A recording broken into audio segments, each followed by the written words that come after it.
India থেকে কিভাবে আমরা ভেঙে ভেঙে বাংলাদেশে আসলাম সেটা আপনাদের সাথে শেয়ার করব।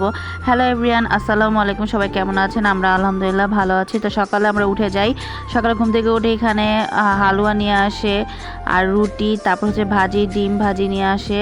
হালুয়াটা একটু মজা ছিল না, তো আমরা যাই হোক হালকা পাতলা খেয়ে এখানে সকালে রওনা দিয়ে দিই। তো এখানে তাসবের বাবা ট্যাক্সি খুঁজতেছিল, ট্যাক্সি পাওয়া যাচ্ছিল না, আর ট্যাক্সিওয়ালা যদি দেখে লাগেজ আছে সাথে তাহলে তো আরও বেশি দাম নেয়।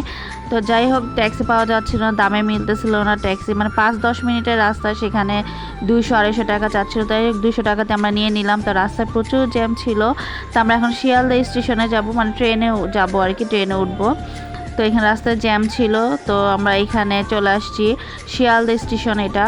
তো এখানে আমরা অনেক আগে চলে যাই, তো আমি বসেছিলাম, আমি বসে বসে এগুলো ভিডিওগুলো করি। তারপর আমরা ট্রেনে উঠে যাই, ট্রেনও চলে আসে। তো অফিস টাইম ছিল না বলে আমরা ট্রেনে জায়গাও পাই, কারণ অফিস টাইমে ট্রেনে নাকি জায়গা পাওয়া যায় না। তো আমরা ট্রেন উঠে যাওয়ার পর ট্রেনও কিছুক্ষণের মধ্যে ছেড়ে দেয়। তো এত সুন্দর লোকেশন ছিল, আর এখানে বর্ষাকাল ছিল, তো সে তখন মানে অনেক পানি ছিল, আবার তারপর শাপলা ফুলও ছিল, দেখতেও ভালো লাগছিল। তা আমরা ওখান থেকে আবার স্টেশন থেকে নেমে আবার 50 রুপি দিয়ে আমরা এখানে বেনাপোলে আসতে হয়। তা প্রচুর বৃষ্টি ছিল, তাই ওটা ভিডিও করা হয় নাই। তো আমরা বেনাপোলে চলে আসি, আর এত বৃষ্টি ছিল, এই বৃষ্টির মধ্যে লং জার্নি আমি প্রথম করছি, পুরো শরীর আমি ভিজে যাই, মানে কলকাতা থেকে পুরো ঢাকায় আসি পুরো ভিজে শরীর নিয়ে।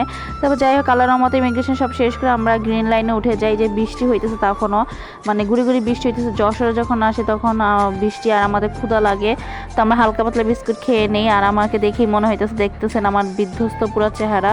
তো যাই হোক আমরা সন্ধ্যাবেলা গোপালগঞ্জে চলে আসি। তো এখানে সাম্পান রেস্টুরেন্ট, তো এখানে কি খাবো, খাবার কোনো কিছু ইচ্ছা করতেছে না, লং জার্নি করছে, মাথা ব্যথা করতেছিল, খারাপ লাগছে। তো ভাবলাম যে আইসক্রিম খাই, আইসক্রিম খাওয়া একটু ভালো লাগছে। তারপর ওখানে বাসও ছেড়ে দেয়, বাস ছেড়ে দেওয়ার পর আমি ঘুমা যাই। তারপর ঘুম থেকে উঠায় আবার এখানে আমরা হচ্ছে এটা পদ্মা ব্রিজ, তো পদ্মা ব্রিজে চলে আসি। তো তাছাড়া বাবা আমাকে আবার দেখায় পদ্মা ব্রিজ। তো যাই হোক আমরা ঢাকায় এই যে চলে আসলাম, রিক্সা নিয়েছি বাসার উদ্দেশ্যে। তো আজকের ভিডিওটি এই পর্যন্তই। ভালো লাগলে লাইক কমেন্ট শেয়ার করবেন। সবাই ভালো থাকেন, সুস্থ থাকেন। আল্লাহ হাফেজ, আসসালামু আলাইকুম।